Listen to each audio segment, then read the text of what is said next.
Hello friends, मी गुलशन बेलदार पुन्हा एकदा तुमच्या सर्वांचं या आपल्या लाडक्या इग्नाइट पाठशालामध्ये स्वागत करतो. मित्रांनो, तुम्हाला माहिती आहे की आपण आपल्या ॲपमध्ये 8वीची जी आहे तर आपली टेस्ट सिरीज झालेली आहे. सो त्या टेस्टमध्ये आजचं जे सेशन आहे तर ते आहे तुमचं जी पहिली टेस्ट आहे मित्रांनो, त्याचा ॲनालिसिस जे आहे ऑलरेडी करून ठेवलं आहे मी. पहिले आपण 25 प्रश्न घेतले होते आणि आत्ता आपण पाहणार आहे त्याच्या पुढचे 25 प्रश्न. सो व्हिडिओला शेवटपर्यंत पहा. जर तुम्ही चॅनलवरती नवीन असाल तर चॅनलला सबस्क्राईब करा, लाईक करा आणि हा व्हिडिओ होईल तेवढ्या तुमच्या विद्यार्थी मित्रांपर्यंत काय करायचं, शेअर करायचं आहे. तुम्हाला जसं ॲज युजल मित्रांनो माहिती आहे की इग्नाइट पाठशाला जी आहे याच्या अंडरमध्ये शालेयच्या अंतर्गत जेवढ्या स्पर्धा परीक्षा कंडक्ट केल्या जातात तेवढ्या सर्वच्या सर्व आपण परीक्षा या ठिकाणी कंडक्ट करतो. जसं ऑलिम्पियाड आहे किंवा स्कॉलरशिप आहे, MTS आहे, मंथन आहे, सर्वच्या सर्व स्पर्धा परीक्षा आपल्या या ॲपवरती होतात. आपल्या यूट्यूब चॅनलवरती आपण कंडक्ट करत असतो. सो जर तुम्हाला भविष्यामध्ये कोणती परीक्षा द्यायची असेल किंवा जर तुमच्या एखादे नातेवाईक असेल, कोणी रिलेटिव्ज असणार आहेत, तुमच्याच घरातले कोणी लहान बहीण भाऊ असतील तर त्यांना इग्नाइट पाठशालाचं आपलं हे जे ॲप आहे हे निश्चितपणे डाउनलोड करायला सांगा. याची लिंक जी आहे ही डिस्क्रिप्शनमध्ये दिलेली आहे. सो त्याच सोबतीला आपली बॅच सुरू होणार आहे मित्रांनो. बॅच आहे जवाहर नवोदय विद्यालय, जी तुम्हाला माहिती आहे आपण इथेची परीक्षा घेतली होती, इग्नाइट टॅलेंट हंट एक्झाम, आणि त्याच्या अंतर्गत जेवढ्याही विद्यार्थ्यांना स्कॉलरशिप मिळालेली आहे त्यांना पुन्हा एकदा अभिनंदन. ओके, आणि आपली ही बॅच लॉन्च होणार आहे 20 फेब्रुवारीला. सो जवाहर नवोदय विद्यालयाची बॅच मित्रांनो, जर तुम्ही ही बॅच जॉईन केली किंवा ही जर तुम्ही परीक्षा दिली आणि जर या परीक्षेमध्ये जर तुम्ही पास झालात तर तुमचं 12वी पर्यंतचं जे शिक्षण आहे मित्रांनो याला तुम्हाला मोफत शिक्षण दिलं जातं. बाकीचा सुद्धा तुम्हाला खूप सारा आर्थिक फायदा याच्यामध्ये होतो. त्याच सोबतीला आपली मित्रांनो बॅच जी आहे स्कॉलरशिपची जी आपली बॅच आहे तर ती आपण आता लॉन्च करतोय. सो येत्या काही दिवसांमध्ये आपली बॅच जी आहे ही लॉन्च होणार आहे. आपल्यातल्या भरपूर साऱ्या विद्यार्थ्यांनी, तुमच्या मित्रांनी आपल्या बॅचेसचा फायदा घेतलेला आहे. सो अजूनही ज्यांनी ॲडमिशन घेतलं नसेल तर त्यांनी ॲडमिशन घेण्यासाठी आपली जी बॅच आहे, जी आपली बॅच असणार आहे स्कॉलरशिपची, त्यासाठी इग्नाइट पाठशालाचं जे आपलं ॲप आहे तर ते डाउनलोड करून घ्या. ओके, सो लवकरच बॅचेसची जी डेट आहे अनाऊन्स वगैरे होणार आहे. मात्र ॲडमिशन ज्या आहेत या ओपन आहेत मित्रांनो. तुम्ही आपल्या बॅचमध्ये आपल्या इग्नाइट पाठशालाच्या ॲपमध्ये जाऊन ॲडमिशन घेऊ शकतात. सो चला, मग आता मी सुरुवातीला तुम्ही जर कधी पाहिलं असणार आहे तर हे आपण सर्वच्या सर्व काय पाहिले होते, सुरुवातीचे आपले काय झाले होते 25 प्रश्न आपण पाहिलेले आहेत. आलं लक्षात? तुम्ही पाहत असाल तर सुरुवातीचे आपण काय पाहिलेले आहेत, 25 प्रश्न जे आहे हे पाहिलेले आहेत. सो आता आपण पाहणार आहेत पुढचे 25 प्रश्न. ओके, सो आपण आता पाहणार आहे पुढचे 25 प्रश्न. सो आपण स्टार्ट करतो आहे या प्रश्नापासून. 26 नंबरचा प्रश्न आहे आपला. चला तर मग बघा मित्रांनो, प्रश्न काय आहे. प्रश्न जर तुम्ही कधी पाहायला गेला तर पेपर जो आहे हा खूप छान आहे. त्याच लेवलचा पेपर आहे की ज्या लेवलचे तुम्हाला स्कॉलरशिपमध्ये प्रश्न येणार आहेत. सो जर तुम्ही कधी पाहिलं तर या ठिकाणी आहे what is the sum of the additive inverse. आपल्याला बेरीज व्यस्त काढायचा. बेरीज व्यस्त, ॲडिटिव्ह इन्व्हर्सला काय म्हटलं जातं, ॲडिटिव्ह इन्व्हर्सचं दुसरं नाव आहे अपोजिट नंबर. याला काय म्हटलं जातं, अपोजिट नंबर, ज्याला म्हणतात विरुद्ध संख्या असं म्हटलं जातं. ठीक आहे. सो आता यांची काय करायची, सम लक्षात ठेवा, या दोघांची काय करायची, बेरीज करायची. मग आता जरा लक्षात ठेवा, जर एक संख्या आहे 4x + 3y - z आहे, याची विरुद्ध संख्या म्हणजे काय, जी संख्या तुम्हाला दिली असेल त्याचं फक्त चिन्ह चेंज करायचं. म्हणजे या ठिकाणी फक्त काय करायचं आहे, मायनस. आलं लक्षात? मग जर ही संख्या मायनस झाली तर ही किती होणार आहे पहा बरं का. ओके, हे होणार आहे सर -4x, मायनस चिन्ह कंसामध्ये जाईल, त्याच्यानंतर मायनस प्लस -3y होणार आणि त्याच्यानंतर आहे मायनस प्लस z राहणार. आणि दुसरी दिलेली आहे 6x - 3y + z आहे मित्रांनो. याची सुद्धा विरुद्ध संख्या म्हणजे वजाबाकीचं चिन्ह लावायचं. वजाबाकीचं चिन्ह कंसामध्ये जाणार, हा -6x होणार, मायनस प्लस 3y होणार आणि मायनस गुणिला प्लस हा होणार -z. आणि या दोघांची आपल्याला काय सांगितली आहे, बेरीज विचारली आहे, सम विचारलेली आहे. सो बेरीज किती येणार आहे पहा मित्रांनो, हा -3y हा +3y विरुद्ध आहे, कॅन्सल होणार, +z -z हा कॅन्सल होणार, राहणार -4x आणि -6x. याचा अर्थ आपला आन्सर काय येत आहे, आन्सर येत आहे -10x. याचा अर्थ पर्याय क्रमांक C आहे. चला नेक्स्ट पाहूया पुढचा प्रश्न. या ठिकाणी आपल्याला विचारला आहे, सोपा प्रश्न आहे. वर्गमुळामध्ये 4 वेळेस 0.4 टाइम्स 0 81 इंटू 0.09. सगळ्यात आधी तर याचं वर्गमूळ काढायचं.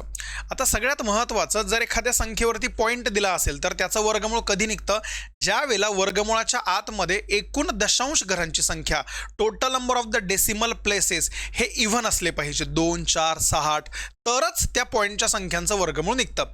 याच्यामध्ये टोटल जे आहे हे 6 दशांश घरं आहेत. ओके, मग आता एक काम करा, 81चं वर्गमूळ किती निघतं 6. मग जर 81 ही कोणाची संख्या आहे, कोणाचा वर्ग आहे 9चा. मग आता जरा विचार करा, जर मध्ये 6 दशांश घरं आहेत तर बाहेर किती निघतील, बाहेर निघणार 3 दशांश घरं. मग 9वरती 3 दशांश घरं द्यायची आहे. सो याचं वर्गमूळ निघालं 0.009 आणि याला गुणायचं आहे 0.09ने. पॉईंटच्या संख्यांचा गुणाकार करताना पॉईंट सोडून द्या, 9ला 9ने गुणा, 9 9 81 झालेत आणि एकूण दशांश चिन्ह द्या. बघा 1 2 3 4 5, 1 2 3 4 5 आला पॉईंट. याचा अर्थ याला आपण असं लिहू शकतो 81 गुणिला. आता याला असं पण लिहिता, आता 81 छेदाला 1 2 3 4 5 म्हणजे छेदाला आपण लिहिणार 1 लाख. फक्त तुम्हाला स्वरूप बदलवायचं. मग 81च्या छेदाला 1 लाख आहेत, मग याला असं लिहिता येईल का रे, 81च्या छेदाला 10चा 5वा घात. काय लिहिता येणार, 10चा 5वा घात. मात्र तिथं 5वा घात कुठंच नाहीये. मग एक काम करू ना, आपण एक काम करणार आहे, याच्यातला एक 0 काढून टाका आणि वरती त्या 0चा वरती एक पॉईंट देऊन टाका. म्हणजे हा होणार खाली 10,000 म्हणजे 10चा 4था घात. खाली 10चा 4था घात आहे.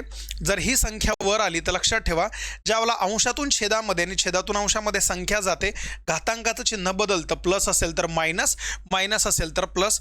याचा अर्थ 8.1 गुणिला 10च्या डोक्यावरती -4. हा हे आपलं आन्सर आहे. पहा बरं का, ऑप्शन आहे का, ऑप्शन आहे पर्याय क्रमांक 4. सो तुम्हाला ज्या पद्धतीनं पर्याय दिलाय त्या पद्धतीनं तुम्हाला ते उदाहरण मांडता आलं पाहिजे. चला नेक्स्ट पाहूया आपण. A person has 100 rupees note and 500 rupees note. Both the types of the notes are equal in number. एका माणसाकडे 100 रुपये आणि 500 रुपयाच्या नोटा आहेत आणि दोघांची संख्या कशी आहे, नोटा समान संख्येत आहे, लक्षात ठेवा.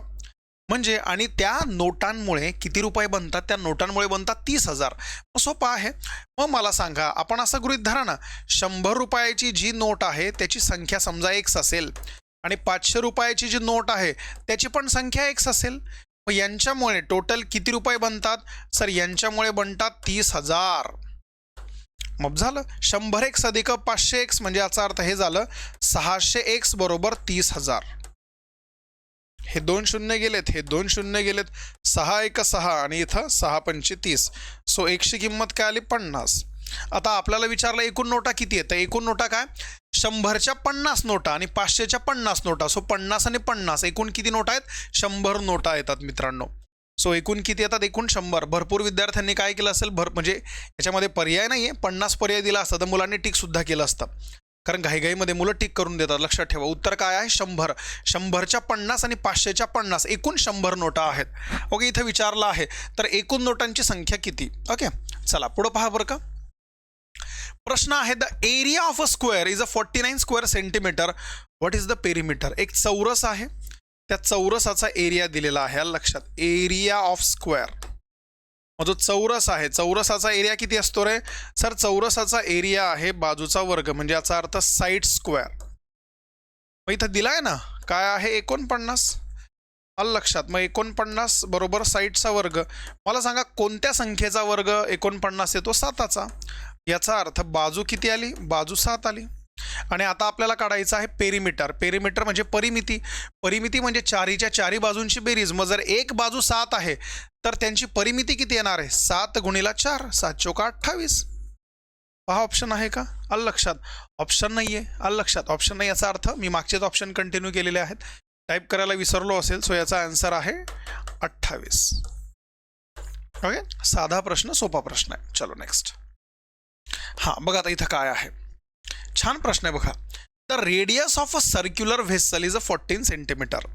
एक वर्तुळाकार भांडं आहे आणि त्याची जी रेडियस आहे, त्याची जी त्रिज्या आहे ती आहे 14 centimetre. A solid cuboid of size 20 centimetre by 10 centimetre by 5 centimetre is a placed in it. By how much will the water level rise. प्रश्न एकदम सोपा. एक भांडं आहे, त्या भांड्यामध्ये पाणी ठेवलं आहे, भांड्याचं जे जे व्हेसल आहे भांडं, त्याची जी त्रिज्या आहे, रेडियस आहे 14 सेंटीमीटर. मग आता जरा विचार करा बरं का, जर अशा पद्धतीनं भांडं आहे समजा, जर हे अशा पद्धतीनं भांडं आहे, मग आता भांड्याची जी त्रिज्या आहे ही दिलेली तुम्हाला. भांड्याची त्रिज्या किती आहे? 14. मग भांड्याचा आकार तर सर्कलचा आहे ना, वर्तुळाकार आहे ना, म्हणजे याचा अर्थ पायार वर्ग करावा लागेल. मग याचा एरिया काढावा लागेल आणि एरिया कसा निघणार आहे? एरिया निघणार पायार वर्ग, पायर स्क्वेअर. मग पाय म्हणजे 22/7 गुणिला रेडियस 14 गुणिला 14. 7 1 7, 7 2 14, 22 2 44 आणि गुणिला 14. मग 14 चोक 56 6, चाला 5, पुन्हा 14 चोक 56 आणि 5 616. म्हणजे याचा एरिया किती आला? याचा एरियाला 616. आता मेन सीन असा आहे की याच्यामध्ये आपल्याला एक वीट टाकायची आहे. वीट म्हणजे याचा एखादी क्युबॉइड. आता जरा विचार करा, जर याच्यामध्ये अशी एखादी क्युबॉइड म्हणजे विटेचा आकार जर कधी टाकला तर साहजिक गोष्ट आहे, जे पाणी याच्यामध्ये असणार आहे तर त्या पाण्याची उंची थोडी वाढून जाणार. मग आपल्याला विचारलं की किती उंची जी आहे ती पाण्याची वाढणार. मग याच्यासाठी एक काम करावं लागेल. जो क्युबॉइड आहे, जो विटेसारखा आकाराचं जे घन आहे, घनाभ क्युबॉइड आहे, तर त्याचा सुद्धा व्हॉल्यूम काढावं लागणार. आता याचा जो व्हॉल्यूम आहे, याचा व्हॉल्यूम कसा येणार पहा बरं का. सो व्हॉल्यूम ऑफ क्युबॉइड, आलं लक्षात, व्हॉल्यूम ऑफ क्युबॉइड किती आहे? क्युबॉइडला काय म्हटलं जातं आलं लक्षात? आकाराचा तुकडा बरं का, म्हणजे तो विटेसारखा तुकडा आहे. लांबी गुणिला रुंदी गुणिला उंची. लांबी किती? 20 गुणिला 10 गुणिला 5. सो 20 गुणिला 10 200, 200चे 5 पट 1000. हा झाला सेंटीमीटरचा घन. बस. आता आपल्याला एक काम करायचं आहे. आपल्याला उत्तर कधी काढायचं असेल तर या 1000ला आपल्याला कशाने भागायचं आहे? 616ने भागायचं आहे. जर तुम्ही याच्याने भागत असाल तर तुमचा आन्सर ऑलरेडी येतं. आलं लक्षात? सो काळजी करायचं काम नाही आहे. सो जर तुम्ही याला जर कधी भागलं ना तर मला वाटतं की उत्तर जवळपास 1.62 येतं. मग आता 1.62 याच्यामध्ये जर कधी पाहिलं तर उत्तर कुठे दिलेलं नाही आहे. मग आपल्याला उत्तर जे काढायचं आहे मित्रांनो, तर ते उत्तर आपण काढणार आहोत ॲप्रॉक्सिमेट, जवळपास. मग 1.62 तर मागे नाही येत आहे ना, लक्षात ठेवा, पुढं जावं लागेल. सो 1.62च्या जवळपासची जर संख्या कधी पाहिली तर ती किती येते? 2 सेंटीमीटर. याचा अर्थ जर तुम्ही त्या भांड्यामध्ये विटेसारखा आकार जर कधी टाकला तर पाणी 2 सेंटीमीटरने वर येणार. चलो नेक्स्ट पाहूया. इथं म्हटलंय the length of the chord of a circle is 24 centimetre. The distance of the chord म्हणजे जीवावर का, लक्षात ठेवा, of the centre is 7 centimetre. What is the radius of the circle? अतिशय सोपा साधा प्रश्न आहे. बघा प्रश्न कसा आहे मित्रांनो. एक वर्तुळ तुम्हाला दिलेला आहे, आलं लक्षात, आणि वर्तुळाची असते जीवा, लक्षात ठेवा. हा काय आहे? समजा हा आहे वर्तुळाचा केंद्रबिंदू, ही वर्तुळाची जीवा आहे. आता जर कधी पाहिलं the length of the chord, जी वर्तुळाची जीवा आहे तर तिची लांबी आहे 24 सेंटीमीटर. आणि त्या सेंटरमधून जर याच्यावरती एक लांबी जर कधी टाकली तर एक गोष्ट नेहमी लक्षात ठेवायची, त्या जीवाचे, त्या कॉर्डचे 2 समान तुकडे होतात. म्हणजे जर टोटल 24 असेल तर इकडचा तुकडा 12 आणि इकडचा तुकडा 12. आणि जर तुम्ही ही जर कधी अशी जोडली तर याला म्हटलं जाणार आहे त्रिज्या, ही आहे रेडियस. पहा बरं का इथं काय आहे. द कॉर्ड काय म्हटलं? The distance of the chord from the centre. आता जरा व्यवस्थित पहा, त्या त्रिज्येचं त्या वर्तुळापासून अंतर किती आहे? 7. म्हणजे याचा अर्थ ही बाजू 7 आली, मग ही 7 आली, ही 12 आली. म्हणजे पायथागोरसचं प्रमेय झालं. 12चा वर्ग 144 प्लस 7चा वर्ग, म्हणजे आपल्याला ही मिळणार. मग 12चा वर्ग किती येणार? प्लस 7चा वर्ग करायचा. सो 12चा वर्ग 144 प्लस 7चा वर्ग 49. सो 9 4 13, हातच्याला 1, 4 आणि 4 8 आणि 1 9. किती आला? 193.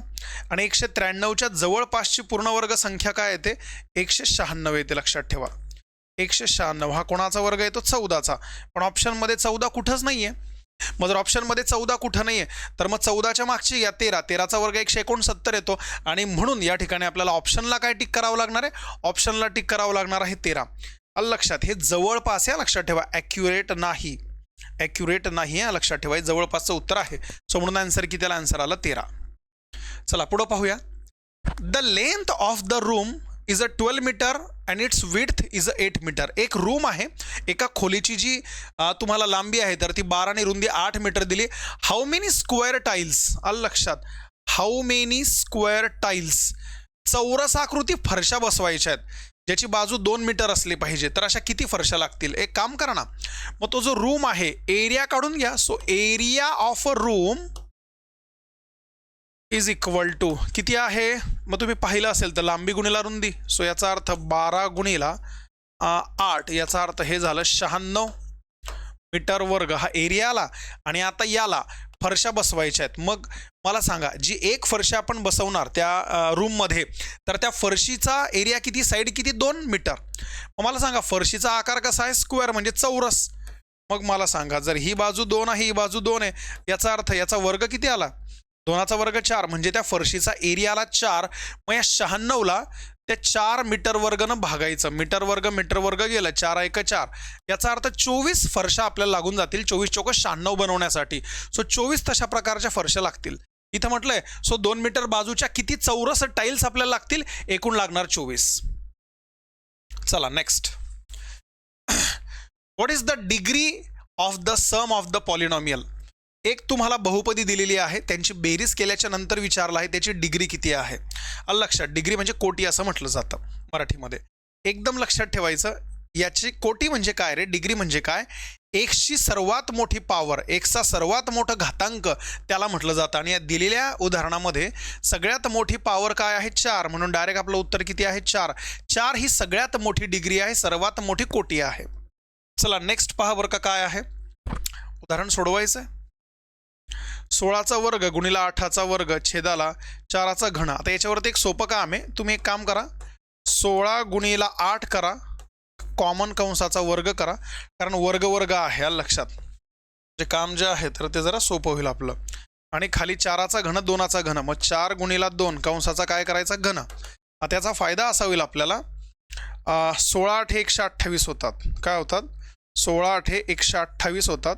128चा वर्ग म्हणजे 128 गुणिला 128 आणि खाली 4 दुने 8, 8चा घन. मग असं लिहा ना, 8 गुणिला 8 गुणिला 8. फायदा होईल.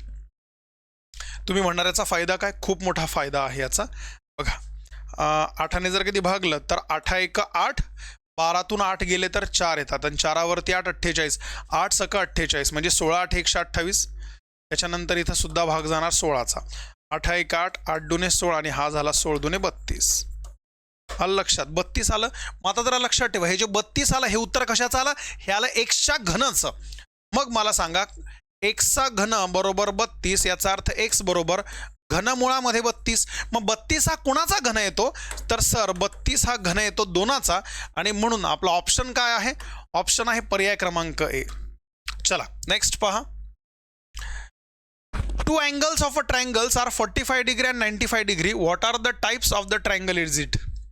एक त्रिकोण आहे, त्रिकोणाच्या लक्षात, एक त्रिकोण आहे, त्याच्यातल्या एका कोणाचा माप 45 आहे आणि दुसऱ्याचा काय आहे? 95 डिग्री.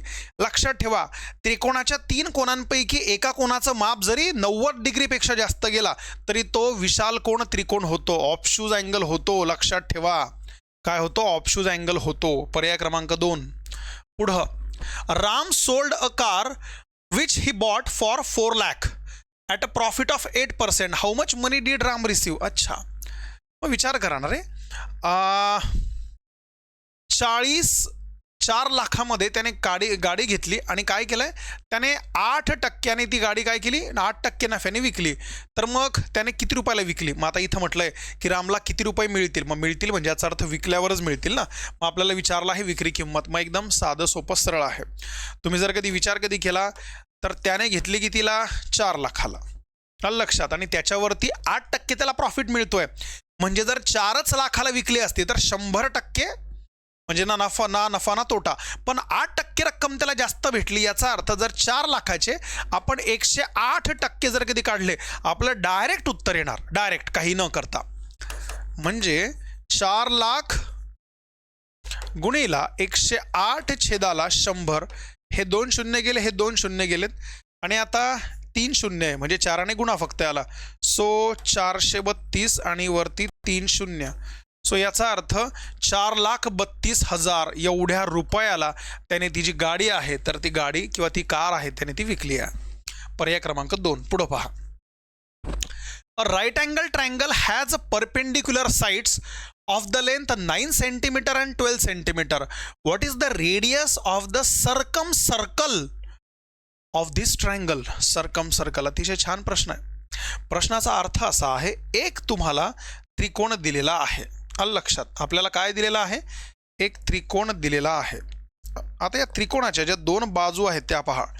एक बाजू आहे 9 आणि दुसरी काय आहे 12. आता सरकम सर्कल विचारलेला आहे. काय विचारलं आहे, सरकम सर्कल. मग सरकम सर्कलचा अर्थ असा आहे की या त्रिकोणाच्या बाहेरच्या ज्या कडा आहेत, आलं लक्षात, तर त्याला काय आहे, हा असा काढलेला आहे. आता गंमत पहा कशी, तुम्हाला दाखवतो मी. बघा हा असा झाला, हा असा आहे, हा येतो असा बरोबर. आता याचं लॉजिक पहा. काय लॉजिक असं आहे, ही बाजू 9 झाली, ही बाजू 12 झाली आणि ही जी मधून जाते ना, तर ही डायरेक्ट कशातून चालली माहिती आहे का, ही चालली डायरेक्ट त्याच्या केंद्रामधून. म्हणजे इथून तर इथपर्यंत हा डायमीटर होतो, लक्षात ठेवा, डायमीटर. मग आता ही बाजू 9 आणि ही बाजू 12, मग सोपं काम आहे, पायथागोरस बनला ना. मग 12 आणि 9, 12चा वर्ग किती होतो 144, 9चा किती होतो 81, दोघांची बेरीज किती आली 225. 225 हा कोणाचा वर्ग आहे 15चा. म्हणजे इथून तर इथपर्यंत ही बाजू 15 आली. मग डायमीटर जर कधी 15 आहे तर त्याचा अर्धा रेडियस आहे. याचा अर्थ रेडियस हा 7.5 आला आणि हा आला 7.5. आपल्याला काय विचारलंय, तर त्रिज्या किती म्हणजे रेडियस किती 7.5 सेंटीमीटर. ऑप्शन काय आहे, ऑप्शन आहे पर्याय क्रमांक आहे. ठीक आहे, चलो आता पुढे म्हटलंय, the price of an article is increased by 25% and as a result the consumption is decrease by 20%. What is the overall profit or loss percentage. या ठिकाणी सांगितलंय, एक वस्तू आहे, लक्षात ठेवा, त्या वस्तूचा भाव. मी तुम्हाला याच्या आधी सुद्धा अशाच प्रकारचा प्रश्न विचारला गेलेला आहे. भाव गुणिला वापर बरोबर खर्च करावा लागतो. उदाहरणार्थ जरा लक्षात ठेवा. समजा असा असेल, एखाद्या वस्तूचा भाव सुरुवात 100 रुपये असेल. भाव हा नेहमी प्रति किलो असतो. प्रति किलो किंवा प्रति लिटर, म्हणजे एका लिटरचा भाव किंवा एका किलोचा भाव. मग समजा पूर्वीचा भाव हा 100 असेल आणि त्यावेळेला आपण 100 किलो वस्तू वापरायचो समजा, तर आपल्याला किती खर्च लागायचा, आपल्याला लागायचा 10,000 रुपये खर्च लागायचा. ही काय गोष्ट आहे सर, ही आहे ओल्ड गोष्ट, जुनी गोष्ट ही. आता चेंजेस असे झालेले आहेत की जो भाव आहे हा 25% वाढला.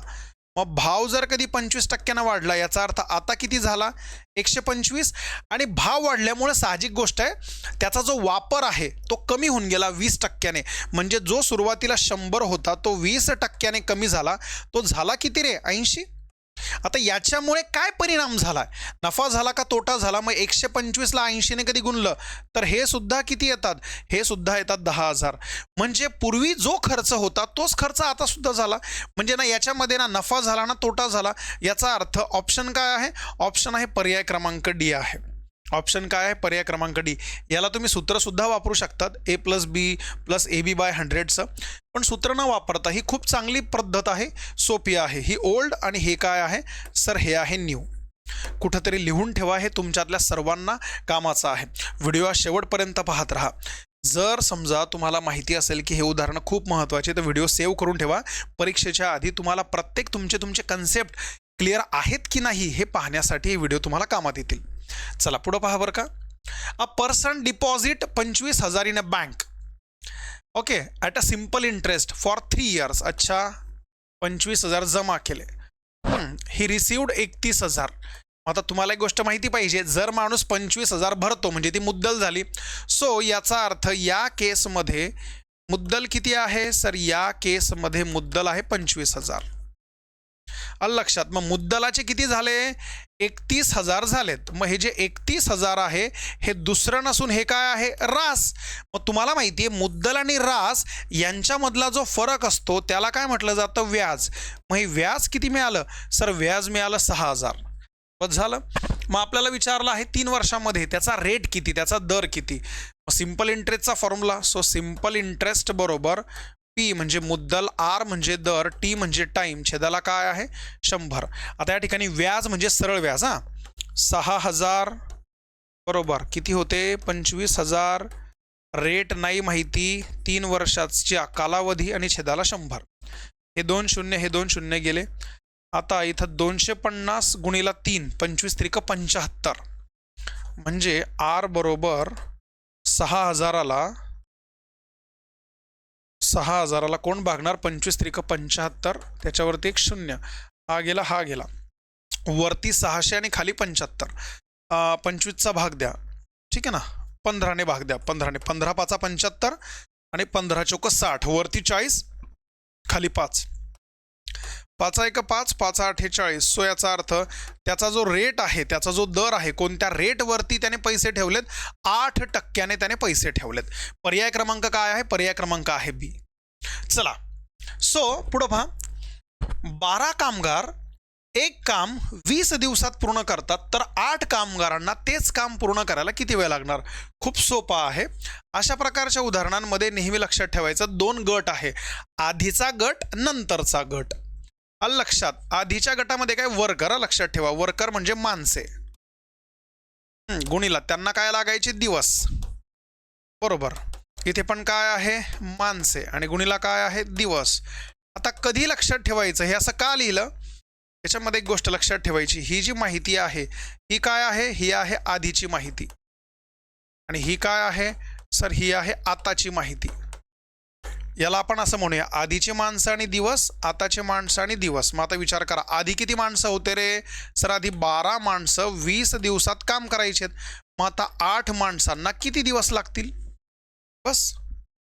आता एक काम करायचं, 12 दुने 24, 240. हा 8 इकडं छेदामध्ये येईल, बरोबर प्रश्नचिन्ह. 8 एक 8, 8 त्रिक 24. याचा अर्थ 8 माणसं ते काम किती दिवसात करतील? 30 डेजमध्ये, 30 दिवसांमध्ये काम पूर्ण करणार. 30 दिवसांमध्ये काम काय आहे? काम पूर्ण होईल. चला, सो नेक्स्ट जाऊया. चला बघा आता इथं काय आहे. बॉडमासचा प्रश्न आहे, समजून घ्या. चला, प्रश्न सोडवताना एक गोष्ट जरा लक्षात ठेवा. आधी याला कंस आणि नंतर याला कंस, तो तसाच्या तसाच राहू द्या.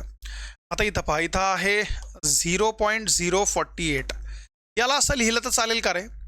48 छेदाला 1000 भागीला 6 छेदाला 10 लिहितो. ओके. गुणीला 125 छेदाला 100 भागीला 5 छेदाला किती आहे? 100 गुणीला 1/4. आता तुम्हाला सर्वांना एक गोष्ट माहिती आहे की भागाकाराचं गुणाकारामध्ये करण्यासाठी गुणाकार व्यस्त करावा लागतो. म्हणजे हा 48 छेदाला 1000 जसाच्या तसा, भागाकाराचा गुणाकार 6/10चा उलटा 10/6 मल्टिप्लाइड बाय 125/100. पुन्हा गुणाकारात 100 वरती 5 खाली, आणि या ठिकाणी काय आहे? 1/4. आता जर थोडक्यात कधी पाहिलं तर फक्त कॅन्सलेशन बाकी आहे. एक काम करायचं आहे, पहा बरं का.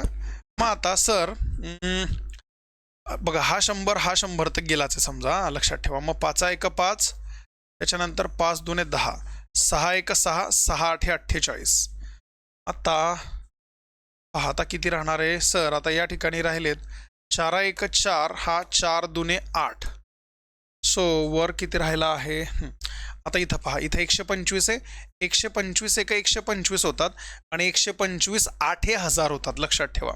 कधी लक्षात ठेवा, साध्या साध्या व्यावहारिक संख्या या तुम्हाला माहिती असल्या पाहिजेत. सो वरती काय शिल्लक राहिला? 2 गुणीला 2. लक्षात, वरती राहिला 2 गुणीला 2 म्हणजे 4, आणि खाली राहिला 8. याचा अर्थ 1/2, म्हणजे याचा अर्थ आन्सर काय आहे? आन्सर आहे 0.5. आहे का? यस आहे. पर्याय काय आहे? पर्याय आहे 0.5, ऑप्शन क्रमांक बी. चला पुढे पाहूया. Okay. There are some marbles in a bag. एका पिशवीमध्ये काही मार्बल्स आहेत. If they are distributed equally among 9 childrens. काही म्हणजे आपण म्हणतो ना खेळायच्या गोट्या वगैरे असतात. एका पिशवीमध्ये काही मार्बल्स आहेत. 9 मुलांना सर्वांना सारख्या वाटल्यात, तर आपल्याकडे 5 शिल्लक राहतात. तर मग त्यांची कमीत कमी संख्या किती आहे? असाच प्रश्न आधी सुद्धा झालेला आहे सुरुवातीला. म्हणजे मग याचा अर्थ एक काम करा ना, आपल्याला नाही माहिती 9 गुणीला x किती वाटायच्यात, मात्र शिल्लक किती राहतात? 5. पर्याय वापरून पहा, 14. आपण एक काम करायचे, जर आपण 14 जर कधी ठेवला तर मग आपण काय करणार? हा +5 तिकडे घेऊन जा. सो 9x बरोबर 14तून 9 गेला, सॉरी 14तून 5 गेला तर 9. 9 9 कॅन्सल. याचा अर्थ प्रत्येकाला आपण किती वाटायची? 1 वाटायची. याचा अर्थ कमीत कमी आपण किती वाटल्या पाहिजेत? 14. 14 म्हणजे काय? 9 गुणीला प्रत्येकाला 1 द्या, 9 झाल्यात, आणि अजून किती शिल्लक राहिले? 5. म्हणजे याचा अर्थ कमीत कमी आपण किती वाटू शकतो? 14 मार्बल वाटू शकतो. आणि म्हणून पर्याय काय आहे? पर्याय आहे पर्याय क्रमांक ए. चला पुढे पहा. आता इथं म्हटलंय the rhombus has a one diagonal of length 18 centimeter and an area is a 162 centimeter square. Rhombus म्हणजे समभुज चौकोन.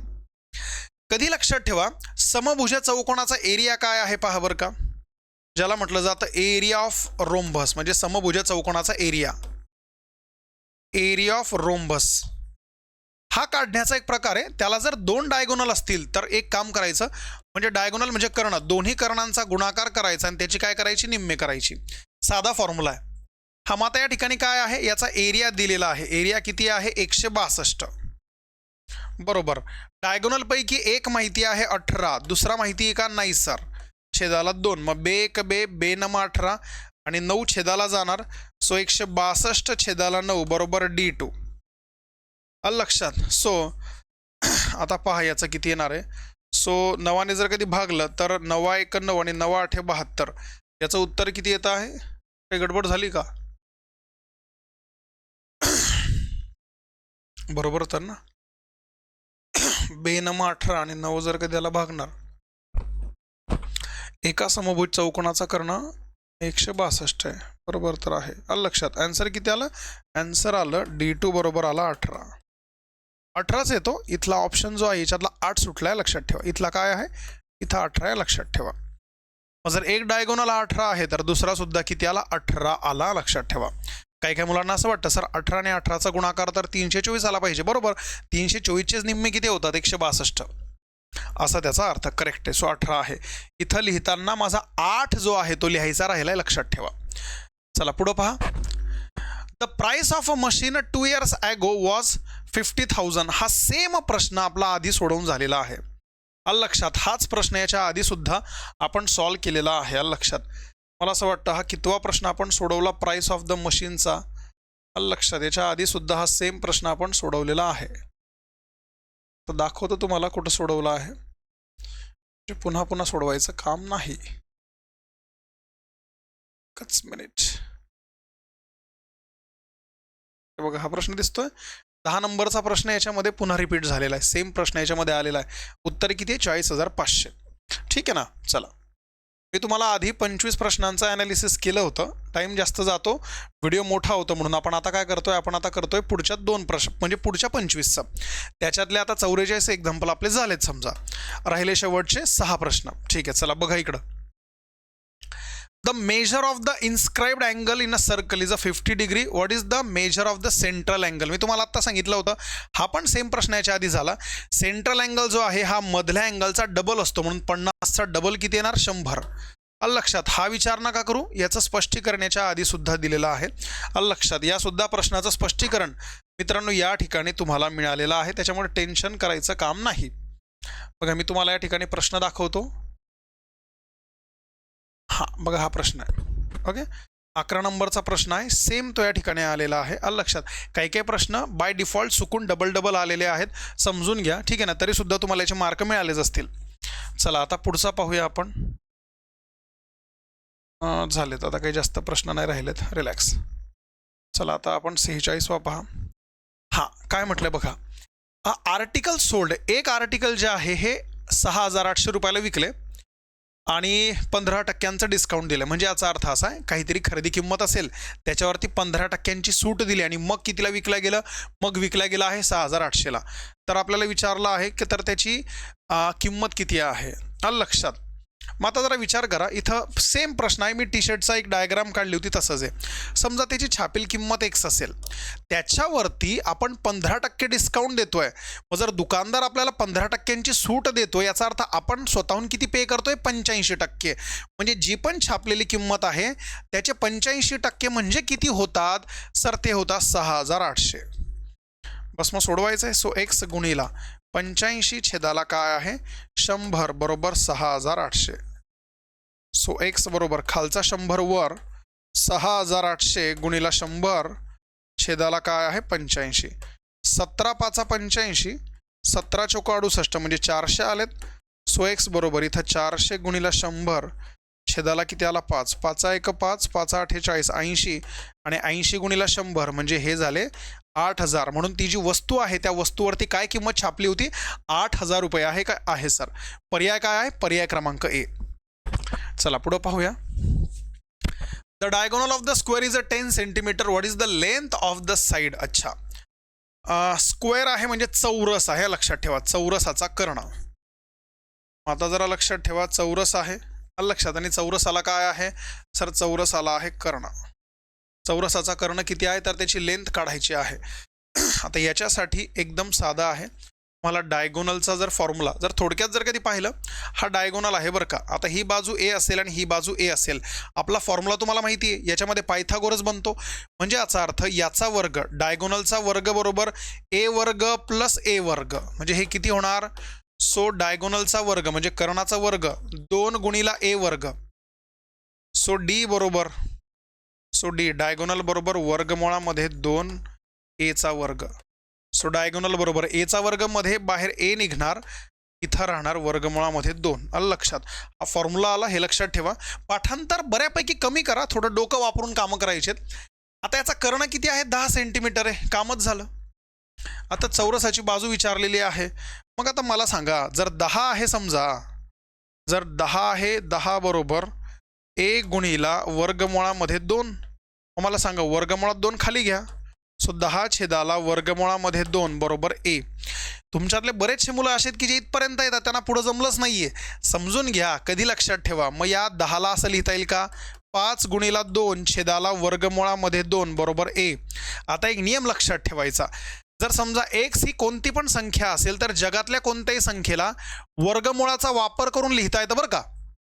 वर्गमुळाचा वापर करून आपण लिहू शकतो. म्हणजे फॉर एक्झाम्पल, उदाहरणार्थ 3 लिहायचा असेल तर असं लिहा, वर्गमुळात 3 गुणिला वर्गमुळामध्ये 3. 5 लिहायचा असेल तर असं लिहू शकतात, वर्गमुळात 5 गुणिला वर्गमुळामध्ये 5. 4 लिहायचा असेल तर असं लिहू शकतात, वर्गमुळात 4 गुणिला वर्गमुळात 4. कोणतीही संख्या तुम्ही लिहू शकतात.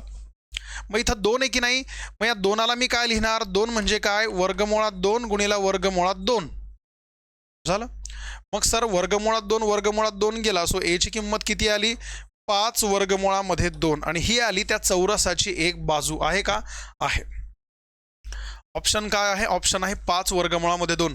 हा असा प्रश्न आहे ना, अशा ऑप्शन दिलेले आहेत की बऱ्याचशा मुलांनी याच्यामध्ये भरपूर साऱ्या चुका केलेल्या आहेत. इथपर्यंत सोडवलंय मात्र त्यांना समजलंच नाही आणि म्हणून पर्याय क्रमांक डी लिहून टाकलाय.